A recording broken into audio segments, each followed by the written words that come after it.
Light the beam, because it's time for Nerdy for 30. But not just any Nerdy for 30. This is Nerdy for 30, the summer of X-Men.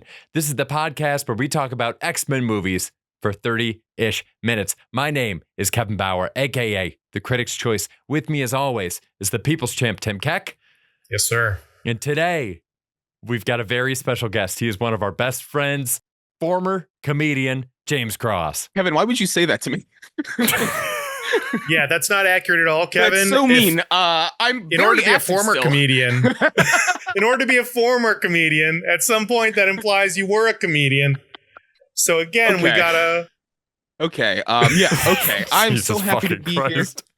My favorite podcast, Nerdy for 30. I listen all the time. Please ask me 0 follow-up questions about this. I can't get enough.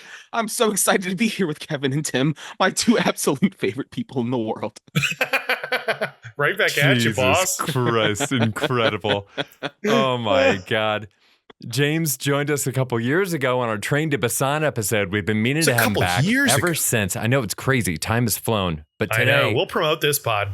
I kept asking to come back. And Kevin kept saying you're busy. I don't know what the fuck. Yeah. I can't believe it.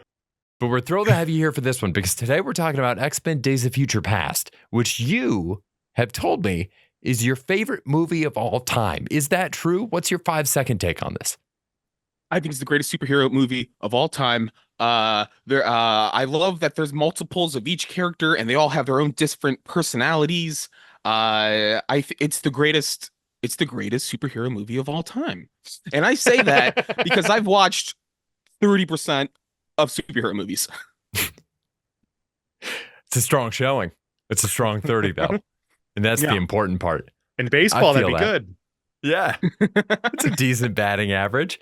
I've got, I don't know that I would say it's the greatest, but I do have a lot of love for this movie. My take is every movie is a balance between text and subtext.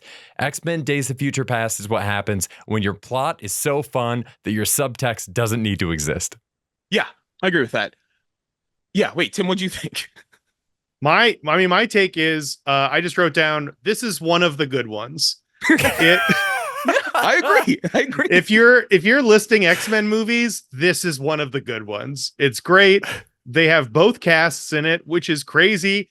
And you know what? Somehow it works. I got a little excited when we had young Professor X and old Professor X like locking eyes in that sensual moment of understanding. And it's great. I love seeing them. Love seeing the whole crew.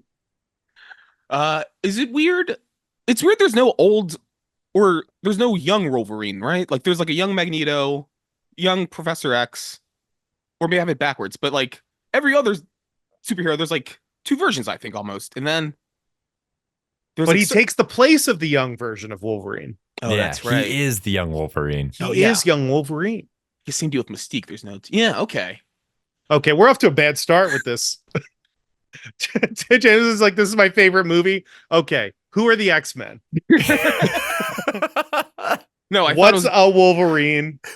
Why is it the future but also the past? This makes no sense. The story makes no sense if you like pick apart the plot, right? Like they're in present time, but it's also the future. But then like Iceman and like what's the metal guy? It's in the future, but they're Colossus. Like they're supposed to be in the past, I think, and I don't know, but I loved it the whole time. It was great. I love I think his name's Quicksilver, but Evan Peters. Mm-hmm. Yeah, he's great. Oh my God, incredible casting. He's got like that really perfect mix where you believe that this guy is kind of a psychopath. Like, yeah. Is it weird that he played like such a big part in like the first 2 acts, and then at the end, like the big climax, they're like, "Hey, why don't you just stay at home and watch this on TV with your mom?" And we're gonna go to the White House. I think 100% is. It's like a reverse Civil War. I'm not sure if Captain America Civil War is in the subset that you've seen, but Tony Stark specifically brings a high schooler into the fight when it's time to get dangerous. I'd like to think that Professor X is a little bit more responsible than that. He's like, well, at the end of the day, you're 16. Yeah, this is going to go pretty late. It's a school day. Yeah. Tony's like, I'll fucking fly you to Germany. Let's go. And they really spend the next 3 movies with Quicksilver, like trying to manage, because he's so overpowered. Mhm. Yeah. It's crazy. He's way more fast than Quicksilver has ever been. He's insanely. He could just solve everything instantly, and there's no logical reason why he couldn't. Yeah. So it's like the next couple of movies, he like breaks an ankle or something, or he's like, oh, he tripped, so he can't be here, and like this one, they're just like, you did good, kid, and send him on his way. But you're right. Why you feel like he could just do this for you, Oh yeah, he Yeah. could He solve could that White he could House just thing fix in this 2 movie. seconds. Yeah. Yeah, instantly. He just grabs Mystique and just runs away with her, and we're good. The movie's over. Yeah. How great was that scene? I guess for like breaking out Magneto out of like the Pentagon and like the slow motion thing and like the big kitchen or whatever. So You- cool. he was running. He was running so fast. I was like, "What? Did Tim Keck get on stage? He's trying to get the door."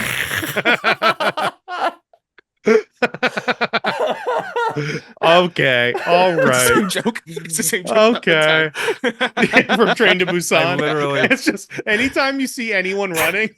Yeah. Like, oh, someone's writing this movie. What is this? A Tim Keck comedy show? I swear to God, immediately before we started recording, I told Lauren I didn't ask James to prepare roast jokes, but I really hope he did. I do like that you brought up Quicksilver immediately to distract from the fact that you don't know what the future or the past is. Yes, like you were like, there's a future, then the past, and like, what are those things? One's before us, one hasn't happened yet. Yeah. Well, it's weird. I remember First Class. Everyone seems to love that. It wasn't for me. Okay. I didn't the old X-Men movies are like, there's some fun moments, but like, okay. The only other What is it X-Men about this one? What is it about this one that's so much better than the others for you? I don't know. I think. Well, okay. One thing I did want to bring up. So I watched the Rogue cut, which is like a What is special. this? Okay, there's like the regular movie, right? But that's for suckers, it turns out. Then they released like an extended cut of Days of Future Past with like 11 more minutes of Rogue and like other stuff. But one thing I noticed was that, well, you don't have to worry about spoilers now, right? At the end, Rogue replaces Kitty Pryde, I think her name is, Yeah, she's dating Iceman. which I didn't remember from the first movie. Yeah, but then doesn't that like lessen the stakes? Like I remember the end, like you're like, whoa, I don't she got hurt and she's all weak now, and oh, this is gonna come to the end. And then but this new version is just like, oh, Rogue's here, she's feeling great. We're gonna knock this out. I don't know. Yeah, Yeah. it definitely does. I don't love it. This was the first time I watched the Rogue cut. I'd heard about it. Yeah. And the fact that Tim, as someone who has not seen the Rogue cut, Where do you get they it? swapped Rogue You in. got to send me a link. It's on Amazon Prime. It was kind of a hassle to try to find it. You have to rent it on Amazon Prime. It was $3.99 to do this. Yeah. Not worth it. Yeah. I will invoice you for this rental. Yeah. Yeah, you will not be reimbursed. This is something where if you had seen the movie and you haven't seen it in a while and you watch the Rogue cut, it falls into territory where you might just be like, oh yeah, I forgot that happened. Like nothing that they cut is so substantial that you would plausibly have like remembered all of it. It all falls into that weird territory, and it's cut pretty seamlessly back into the movie. But I do overall think that it was probably good. The whole subplot around the time when the Sentinels get activated, they cut to Iceman talking to Professor X, and Iceman's like, hey, Kitty's hurt pretty bad. And so they decide that they need Rogue to take over. So they jump into the X-Jet and they fly to Professor X's mansion in the future, which is where they're keeping Rogue, because it turns out that although Professor X can see everything from within Cerebro, he can't see into Cerebro from outside of Cerebro. And they've been keeping Rogue in there and experimenting on her, but they don't clarify what the experiments are. So they go and they get Rogue. And then basically the only other thing that you get is a hallway chase sequence that really highlights how old Ian McKellen has gotten. And then you get to see Iceman die a second time. Yeah. So Well, that's cool. that's about it. That's great. I feel like I've seen it. Yeah. Yeah. Save me pretty much have. $3.99. Yeah. Sorry, James. Yeah, I'm trying to think what else from the Rogue. Yeah, I feel she was being experimented on because I guess she has powers where if she touches you, she can absorb your power a little bit, which is what they were after with Mystique. Um, I don't know. I just think Kevin led me wrong. I think we should just watch the regular version again. Yeah, you should just watch the regular version again. I love how casual you are with the X-Men stuff. It's brutal. Oh God, it sucks so hard. I feel like we always are like, we're not nerdy at all. I don't know why we call it nerdy for 30. And then you said something like, I guess Rogue's powers. And I would just I hated you so much in that moment, James. Okay. It hurt me so hard. It just was like a knife invalidated your twist in the entire gut. childhood, Tim. That was the meanest roast you've ever done, is just not knowing what Rogue's powers are. Well, I don't remember anything. I used to watch like the X-Men cartoon show, or the old one. And she had different powers. Yeah, I remember she just like touched people and they would pass out. Like she would kiss a boy and then they would die or something. I don't really remember too much. Yeah. Besides that, yeah. If she was a man, she would have been canceled a long time ago. Yeah, I would. Wait. Okay, I'm curious. If you both had X-Men powers, what would you choose? Oh, the power to touch someone and make them pass out for sure. That's my number one. That's what you do. No, it's not. It's just Tim getting seats on the train. He just walks and waves his hand and then takes an entire seat for himself. Making them all pass out and just pushing bodies out of the way to sit. It's Blink for sure. I think teleportation is the best one. And Blink, who was like the new one who makes the portals, that's awesome. Yeah. Portals are so cool. She was fighting with them too. That's neat. That's one of the things where like I feel like teleportation powers never translate in comic books to being as cool as they are in stuff like this. Like the game Portal kind of blew it all wide open when people realized how sick like these different stunts you could do, where they have Colossus do the thing where Blink opens up a portal, Colossus jumps through it and builds up momentum and then comes out sideways and smacks somebody. Oh yeah, that was really cool. Oh, so cool. Awesome. I do gravitate toward Colossus though. There is something that's very appealing to me about being able to armor up. He's just like a Russian guy or something, right? And he's like really friendly. Dude, but if I could be Russian like that, like I think my big thing would be that I wish that I was a Russian man. Yeah.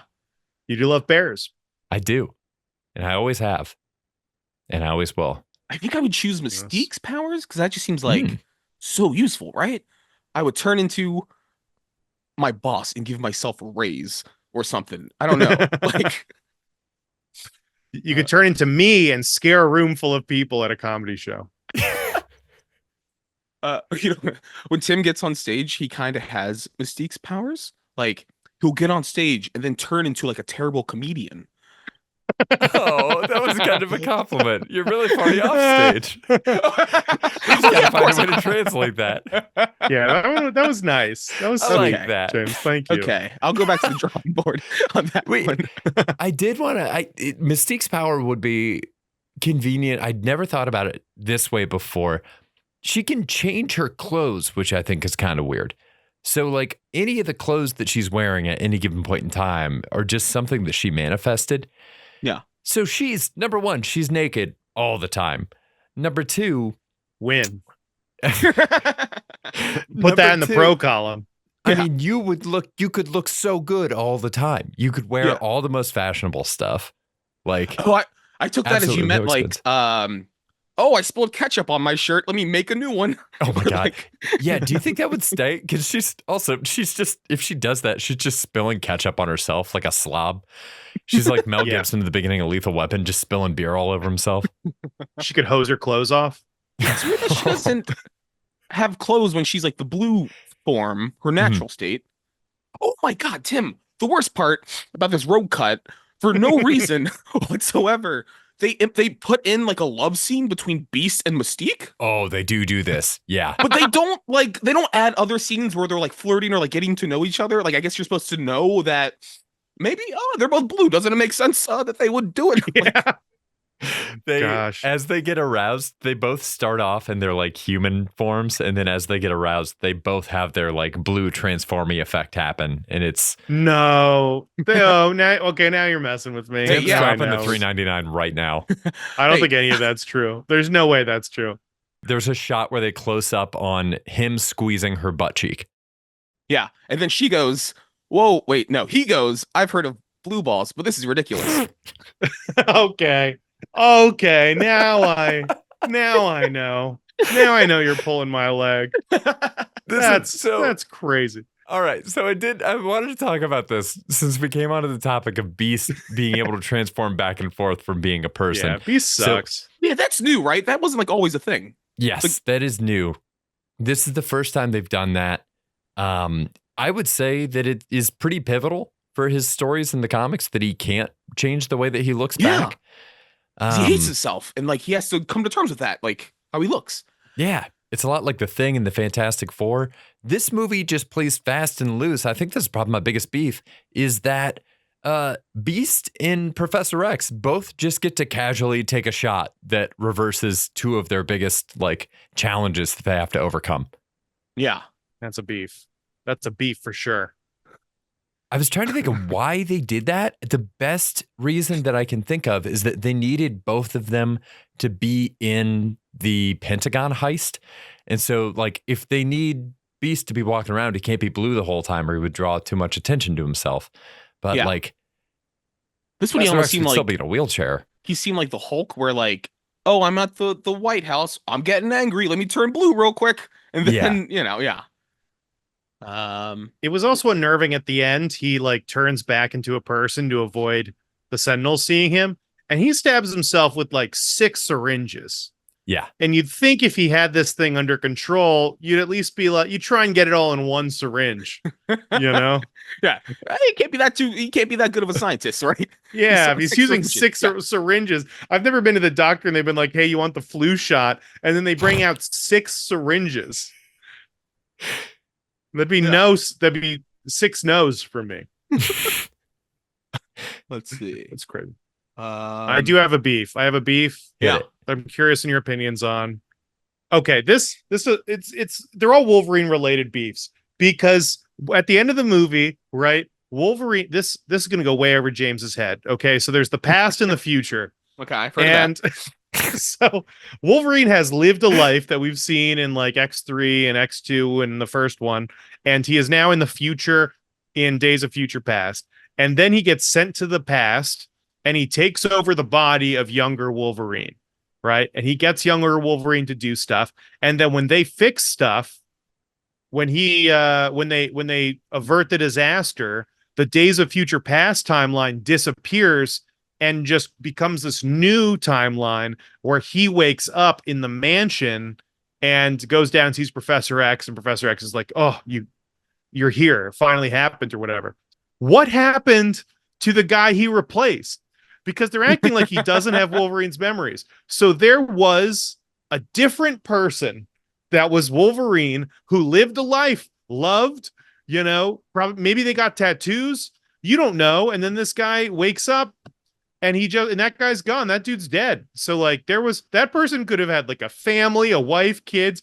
Wolverine can't just come into this new timeline and then just be like, hey, just assume this guy's life. What does that happen? Just start dating somebody? You forget what their first date was like. You forget what flowers she's into. This is a disaster. So what is Charles Xavier just going to download his entire life in there? Or is he going to be like, hey man, you did real good. I got you a wife. I got you kids. I got you a job. Just keep pretending like this has been going the whole time. That whole thing. I want to know what happened to other Wolverine. That's what I want. Is he out there? What happened? Is he sick? I don't know. Yeah, because that was my problem with the original young Wolverine, where he just shows up and he's sleeping with like the mob boss's wife or something. That's cool. Good for him. Yeah. Yeah, I don't know. I assume Professor X would just like touch Wolverine and be like, these are the memories from the past 50 years. I don't know. Yeah. That's crazy. Isn't there like some other super meat like Jean Grey? Can't she do something with brains? Right? I don't Yeah, know. she can do brains. Yeah. A lot of people can do brains. Yeah. That is wild. I was trying to count through. By my math, figured out that there can be anywhere between 3 and 5 different X-Men timelines coming out of this movie, which is insane. Oh, God. Like, in Yeah. a lot of ways, it seemed like this movie was trying to clean everything up because they were uniting the 2 different casts that we'd seen. And then instead of cleaning the entire thing up, it's like, all right, well, now it's all just a total mess. Yeah, we'll make it more convoluted and you can ask questions. Yeah. I don't know. One other thing I noticed Mhm. in this road cut. I haven't watched the original version in a while, but God. Tim, we got to get you on this road cut, dude. you're not This is missing out, crazy. Tim. You're not. It's Are much you? worse. Oh my There's gosh. some really bad shit. I wonder if it's what James is about to say. But I remember in the original movie, I feel like they like really telegraphed it that like, oh, Magneto is Quicksilver's son, even though in the movies they only established that Magneto was like from Germany. The scene with like young Charles and Magneto, they're in Germany. So I think that's like his first time coming to America. This one where they're on the plane, I think. But then he already met Quicksilver's mom and had relations. You know what I'm talking about? Hmm. Yeah. They did have relations. Yeah. Oh, I know what you're talking about. Yeah, he Hmm. was in, so the base in the first movie, he had been to the X Mansion before, and he Oh, had okay. been to the CIA base. I don't know that by the time X-Men First Class was over, he would have seen very much of America, but Oh, he yeah. does escape at the end of that movie. So I think probably like in that time span in between, because it's supposed to be what, like 5 years? Did this say in between this and Yeah, but First Evan Class? Evan Peters is like 16 at least. Oh, in yeah, this, that's right. So like he must have Oh, met the yeah. mom before Maybe she was a German. First Class happened, unless Yeah. she's German. That would Could solve be. a lot of our problems right there. They probably mentioned it. Wasn't paying attention. Yeah. I think what else?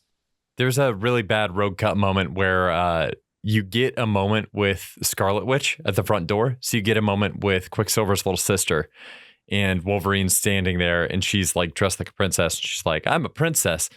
What are you?" And he says, "I'm the Wolverine," and goes in. And it's just like, no, absolutely. Well, why do we get this? Wow. Why did they put that back in for the road cut? I heard about that, and then don't they like play catch for like 5 minutes? Yeah, they play catch, and then it just cuts back to Beast and Mystique cooking up. Oh yeah, that's cool. Yeah, maybe I should watch this. This sounds great. Yeah, dude, you're gonna love it. I did also want to mention bone claws are trash. Yeah. I don't like bone claw. I'm out on bone claws. We've done the we've already covered some of the other Wolverine movies on the pod, James. Okay. And Wolverine with claws, way better than Wolverine without claws. The slicing, the knives. It's just Yeah. he's just so cool with the metal in him. And What does he do? without the metal, he's pretty much useless. I'll say it. He doesn't Not do a too fan. much Thumbs down, besides Wolverine. occasionally stabbing someone like frontwards. Mhm. Yeah. You could stab a person, Yeah.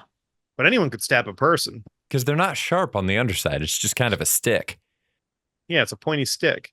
By the way, that scene where he shows Quicksilver the bone claws for the first time, pretty gross. Pretty gross. Quicksilver Yeah. calls it out for being gross, but it is. He's like, show me what you do. And instead of the quick, like, snicked that you get normally with Wolverine, he just really slow rolls He those milks things it. out of there. Yeah. Why are you doing it so slow, dude? And he kind of moaned when he did it and like licked his lips a little bit. It was weird. You're right. This is a weird movie.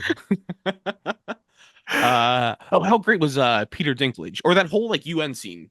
Peter Dinklage is great. That was Really good. fantastic. Really so fucking good. Yeah. Yeah, What he else was happened? solid. Yeah. I think You know my what, only Maya? beef with him, this was my Yeah. first time hearing the name Bolivar out loud. I'd read it a lot in comics. I always thought it was pronounced Bolivar, which to me is like more intimidating. Bolivar just kind of sounds like you misspelled Oliver. Yeah, like a typo in your birth certificate or something. Yeah. I got one that I noticed in this one too. They show Toad. So we get a little moment with like Toad in the beginning. Yeah. And Havoc and like a bunch of other mutants we've seen. Um, later on in the movie, they show Toad working in a kitchen. They better keep that kitchen door locked tight, dude. If anybody ever saw him making their food, that restaurant is closed. Yeah, you just know he's like using his tongue to like stir the pot or Ugh. something. Like, you know, I don't know. Ugh. Dude, yeah. Yeah. The only upside is that he's eaten all the bugs in that kitchen. That's like the only thing he has going for him. Yeah. Yeah. Yeah. I don't know. Is there any cuisine? I feel like if you go to a pizza place, and they aren't Italians working there, you're a little like disappointed, you're like, there's a ceiling on how good this could be. I wonder if there's any cuisine where you would see Toad in the kitchen and be like, man, this gumbo is going to be great. Like, is there anything like, if you see him at Waffle House, like, you're getting some good waffles. That Grand Slam is going to be a home run. Yeah. Oh my God. Yeah, I think bugs. Yeah, if you just want to eat some bugs. Yeah. If you get him over the kettle of that like cockroach grinder in the movie Snowpiercer, like he's grinding those bad boys up like nobody else.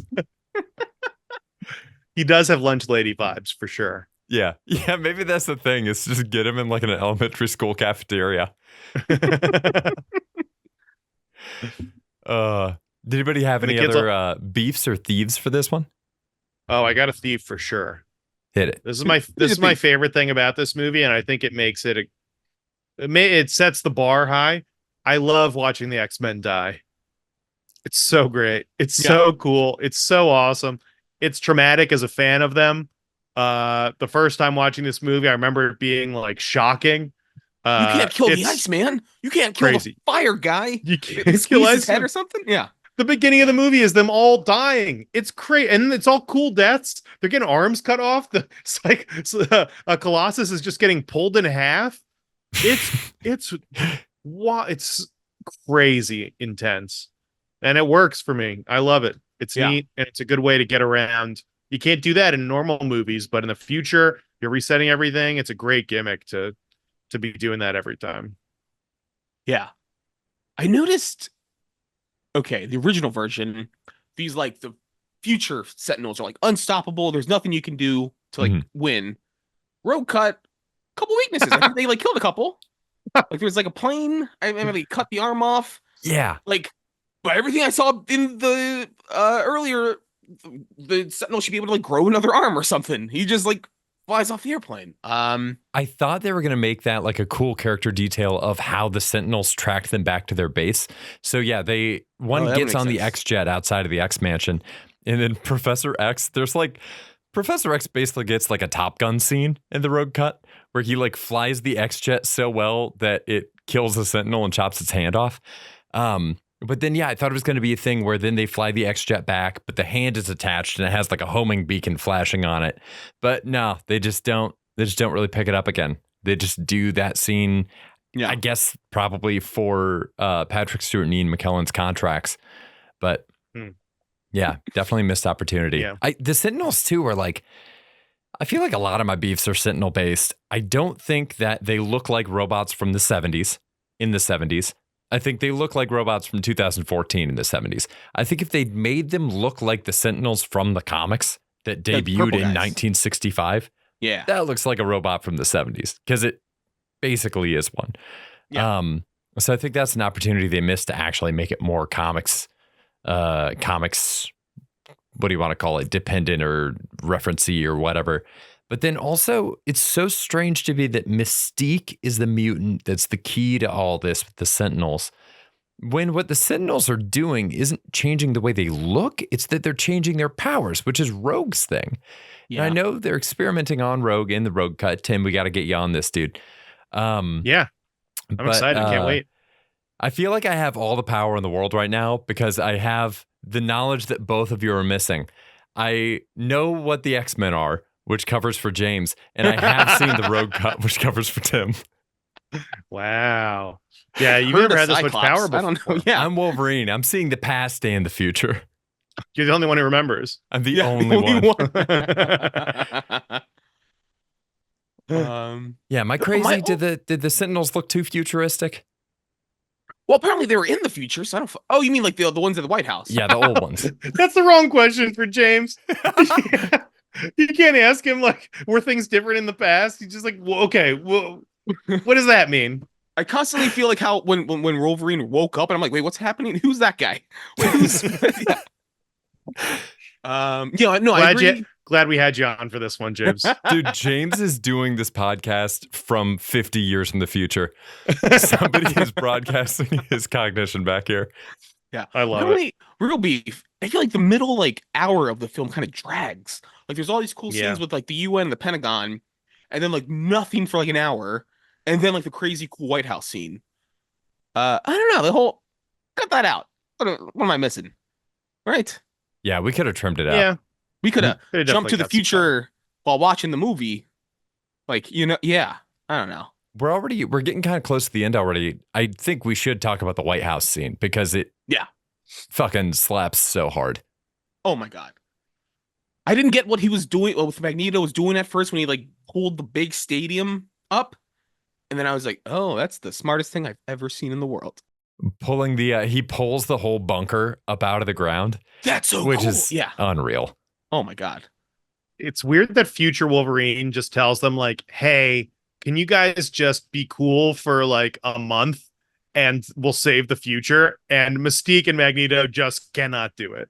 Magneto's like, oh yeah, I want what's best for mutant kind. I'm going to pick up a baseball arena, drop it around the White House, and then attempt to murder Nixon or whoever that was. It's insane that they have no self-control at all, but yeah, love it. Because then at the end, they were like, okay, sure, Magneto did all that, but after they said, no, we're not going to build the Sentinels. Like, I don't know. Yeah. They would have still built the Sentinels. Nixon would still build them, but they're going to suck.